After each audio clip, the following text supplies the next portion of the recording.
Ito mga katribya, halaw po tayo ng ating kalamansi. Ito yung hindi po natin natapos nung nakaraan. Ang 1-2. Yan, nabutan po mga ka-farmers po ng taas ng presyo. Yan, yung ating pong hinahalaw. Ang tawag sa amin dyan mga ka-farmers ay pinupulot. Bagamat hindi naman po sa lupa pinupulot. Halaw naman po doon sa iba. Sabihin nun, hindi po siya ganun karami pagka po namimitas ng ating kalamansi. Iba po kasi mga ka-farmers po yung basal.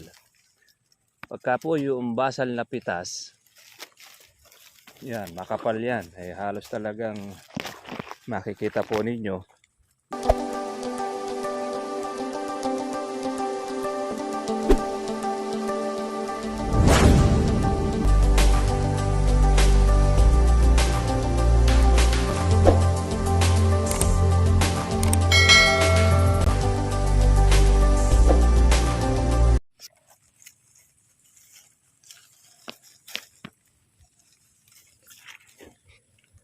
Ito mga katribya, halaw po tayo ng ating kalamansi. Ito yung hindi po natin natapos nung nakaraan. Ang 1-2. Yan, nabutan po mga ka-farmers po ng taas ng presyo. Yan, yung ating pong hinahalaw. Ang tawag sa amin dyan mga ka-farmers ay pinupulot. Bagamat hindi naman po sa lupa pinupulot. Halaw naman po doon sa iba. Sabihin nun, hindi po siya ganun karami pagka po namimitas ng ating kalamansi. Iba po kasi mga ka-farmers po yung basal. Pagka po yung basal na pitas, yan, makapal yan. Halos talagang makikita po ninyo, nag-aabot-abot yung bunga niya sa mga sanga. Halos nagkakauntugan kaya nga. Ito naman sa atin ay halaw lang ito. Sabihin maraming beses na po tayong nakapitas. Nakabahagi na rin dito mga ka-farmers po yung kawatan. Ito po ay ating hindi natin nasadsad nakaraan. Ngayon ay unahan na po natin. Alam nyo naman, marami kami ritong mga alaalaga. Lumalabas sila pagka po wala yung may-ari. Automatic yun. Pagka nandiyan ang may-ari, ay mga nakakubli, mga nakatago. Wag lang sila pa-tsempo mga katribya. Dahil hindi naman lahat po ng may-ari mababait. Matsempohan niya may gamit, ay yari siya. Ngayon, pipiesta ang mga yan dahil meron silang mga nakukunan. Pagka nahuli, tsaka iiyak-iyak, hihingi ng tawad. Ito mga ka-farmers, kaya magandang umaga po sa lahat. Happy farming po sa inyo. Kaya dito, yun naman pong ating pitas po ngayon. Tumaas po siya ng 100, 2-3. Kahapon po ay 2-2. Pero doon sa pinakamalaking bagsakan po natin, Kabanatuan ay umabot po ng 2-4 ang kuhanan ng kalamansi. Kaya lang, mga asking yun. Pwedeng bumaba, pwede rin siyang tumaas. Depende po doon sa pagkakasunduan ng sakadora, tsaka po noong yung may-ari, tsaka ng buyer. Kaya pagka po asking, yun lang ang turing. Pero natatawaran naman siya. Eto, pagka kinuha na naman po mga ka-farmers po ng buyer dito, yun na yun. May usapan ng presyo. Tumaas man, bumaba ang kalamansi, yun na magiging usapan nila. Ganyan po rito sa amin, pagka yung buyer ang kausap. Kaya doon na tayo sa sigurado kaysa doon sa mga ngapa-ngapa tayo. Lalo na pagka sa Kabanatuan, pag dumating po ang dagsa ng kalamansi, dagsa rin po yung bagsak. Kaya, pero pagka naman na walang kalamansi, singit yan. Pag marami naman pong kalamansi, hindi siya singit, silat. Kaya dito na tayo sa sure sure buyer. Kung ano yung pinagkasaraduhan ninyo, yun na yung pagiging bayaran. At halos hindi naman po kakaiba yung ating mga bayad dito. Mga kamag-anakan din naman natin. Okay lang din. Kaya yun pong ating pinipitas para lumaki po yung ating kasunod. Ay, hindi na po ito mga ka-farmers po mahihinto. Pag bulaklakpan niya, ayari naman doon sa ating pong pang-alaga. Kaya yun ang ating ini-spray mga katribya. Yung bulaklak at yung mga maliliit na mga buko. Pagpitas po noong ating napitas ngayon, ay mag-produce ulit siya ng panibagong bulaklak.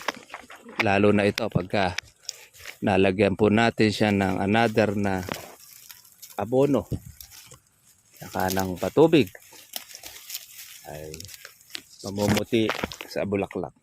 Sa bagay, kahit hindi naman po mga katribya mamuti ito sa bulaklak, sa dami po ng kanyang bunga, ayos na rin.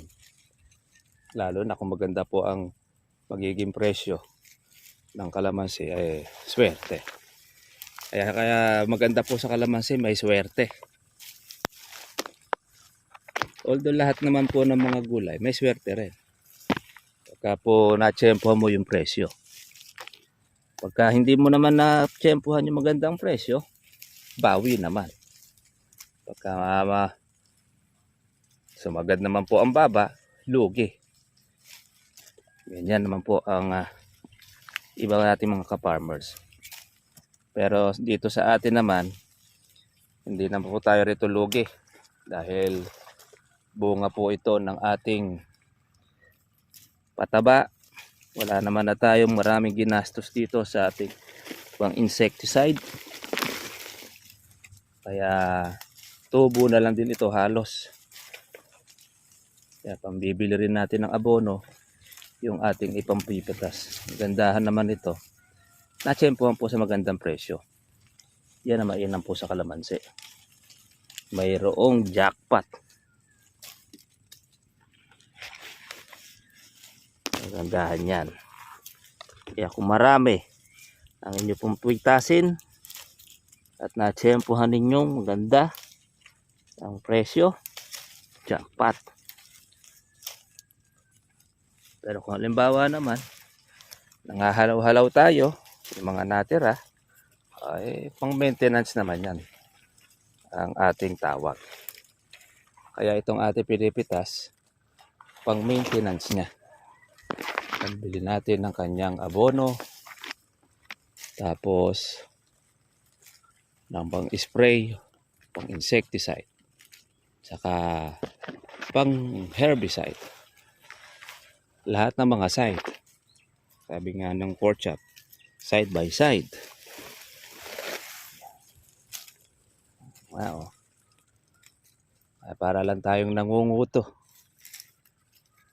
Kesa kutuhan po ng mga tulongges, tayo na ang manguto, mga katribya. Ayan. Andahan ito mga ka-farmers para tayo nagpapitas po ng 2.6. Kasi ang upang pitas 300.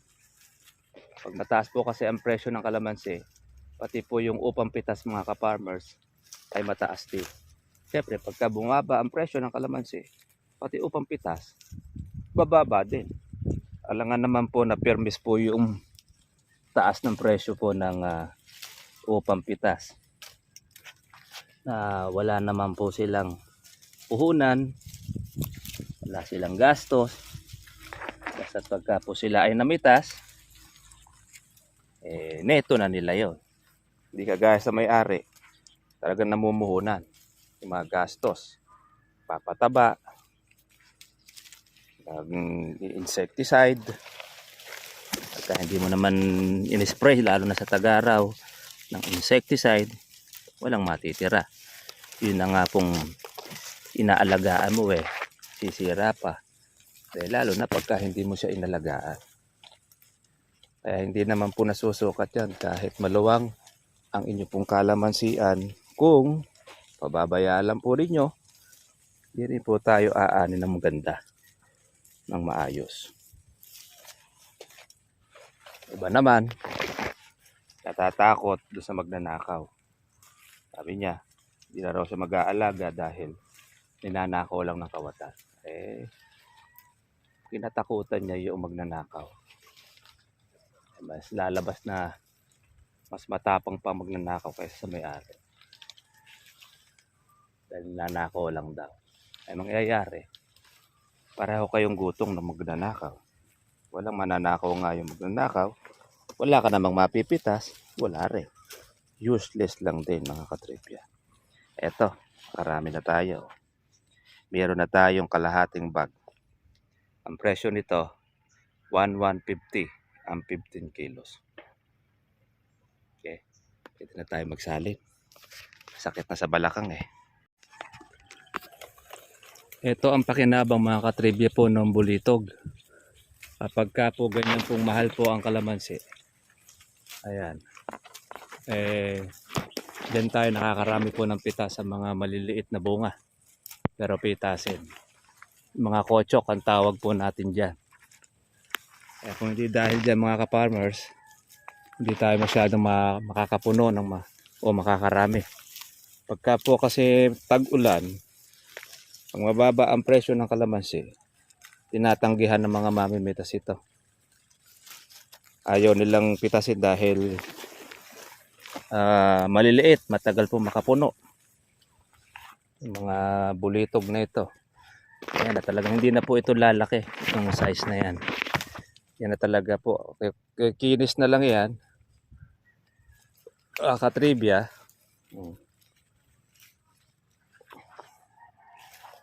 Yan. Yan na talaga yung karaniwan. Pero diyan po tayo nakakarami. Pagka makatchen po tayo na mayroong bulitog, marami siyang bunga. Kaya hindi po namin inaalis to, hindi po namin siya pinapalitan. Pwede namin siyang tabihan ng mga malalaki bunga, pero yung ating papatayin, huwag, sayang. Dahil pampadagdag din po yan. Lalo na ganyan, mahal ang kalamansi, ay swerte na magkaroon ng ganyang bunga. Iba mga nakakayod ng bunga mga katribya. Hanggang gaholin ay napipitas. Pero tayo, hindi natin kailangan pumitas ng gaholin. Dahil marami naman pong bunga itong atin. Yan ang advance pagka po nag-aalaga tayo ng tag-ulan. Puro sabog tayo ng ating abono. At natsyempuhan natin na mahusay po yung ating ginagamit na organic. Na kahit po sa tag-ulan, nagpo-produce yan ng marami pong bulaklak. Kaya meron tayo napipitas, bunga na ito ng ating organic fertilizer. Di kagaya po noon dati nating ginagamit yung mga synthetic. Naku po, kadalasan nagmumura ang dahon. Hindi naman po dahon ang kailangan natin, kundi bagkos, bulaklak, tsaka po bunga. Ito namang organic, may kasama siyang usbong, may kasama rin siyang bulaklak. Yan.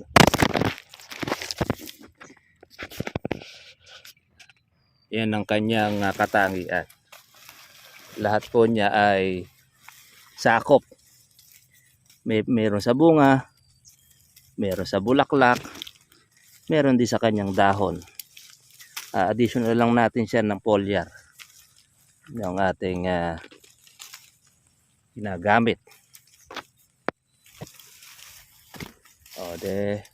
Maganda-ganda yung ating nakuha rito sa kotsok. Maliliit siya pero batak na.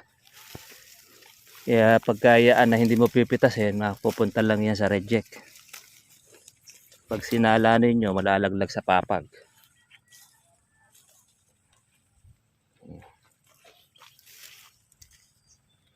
Marami tayong salaylayan.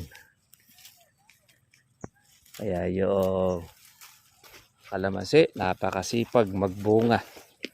Kaya yung nawala sa atin, Pinalitan po nung nasa taas. Marami pang ipinalit na bunga. Ayan. Mga katribya. Kaya sulit. Kaya huwag nating pagdamdam. Sakali man tayo ay nabibiktima ng mga kawatan. Dahil pinapalitan naman po na nasa taas yung nawawala at maganda pa ang nagiging presyo.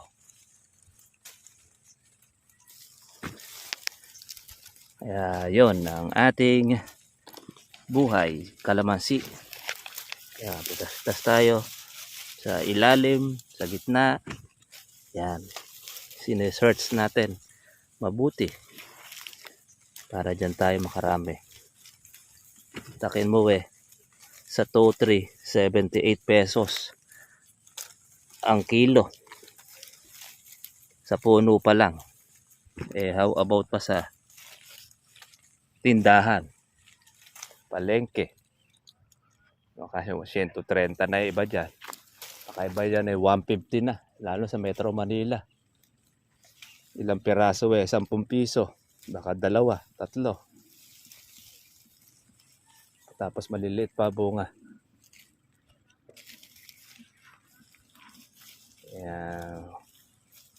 Tsaga-tsaga lang mga katribya. Yung iba pa rin po pagka meron kang puno. Meron kang nakaumang. Pag tumaas ang kalamansi, meron kang pipitasin. Nakakapaghalo tayo. Yan, gaya niyan, no. Yan, sa ilalim po bunga niya. Minsan ay makakaligtaan pa natin. Hindi man natin na-perfect mga katribya ang pitas. Ay, meron suso. Sama na natin siyang napatay. Kaya kumakain ng dahon ng kalamansi. Okay, pitas po tayo muli. At pagkatapos ito, tayo ay manananghalian na. Ito na mga ka-farmers. Meron na tayong isang bag na napitas. Pipilihan pa po natin ito sa bahay.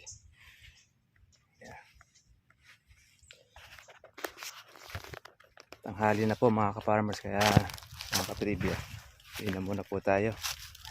At tayo po ay mananghalian. Karoon tayo ng lakas ng ating lupang katawan. At maganda-ganda na po itong ating napitas. Meron na tayong maliwanag na dos-dos.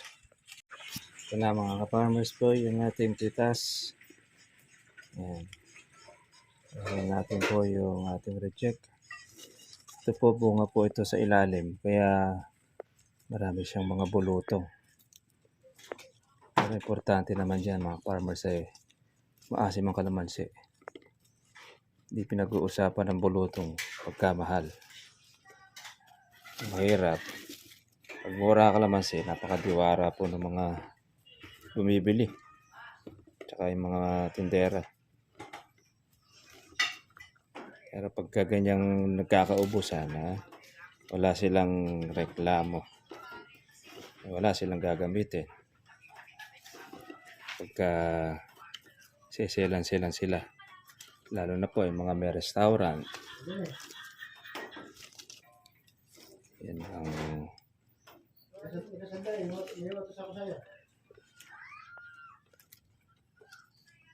yan, pati itong reject na ito maganda rin ang presyo. Kaya kakaubusan ng kalamansi. Yung sinasabi ng iba na kung naroon akong magbablog ng kalamansi at hindi na raw mabili ang kalamansi, ayaw na niya magkaroon siya ng kompetensya. Ngayon nangangailangan pa ng maraming kalamansi dahil kakaubusan na.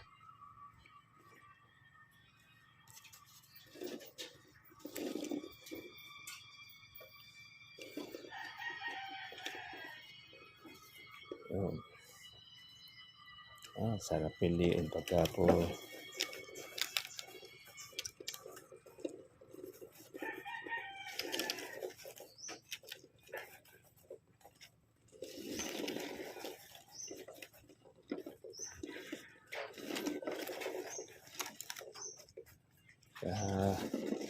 Maganda presyo.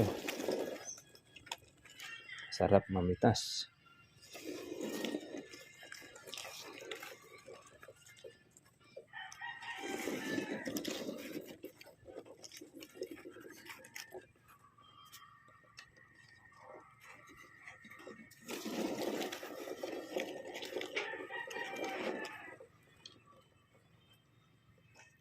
Yung bunga ng kotsok doon tayo nakarami.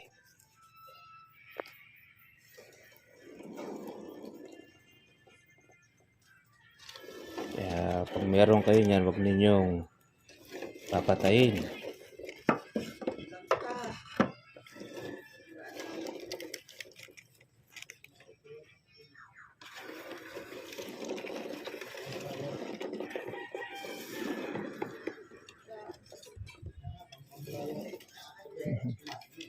Kaya, yan mga farmers.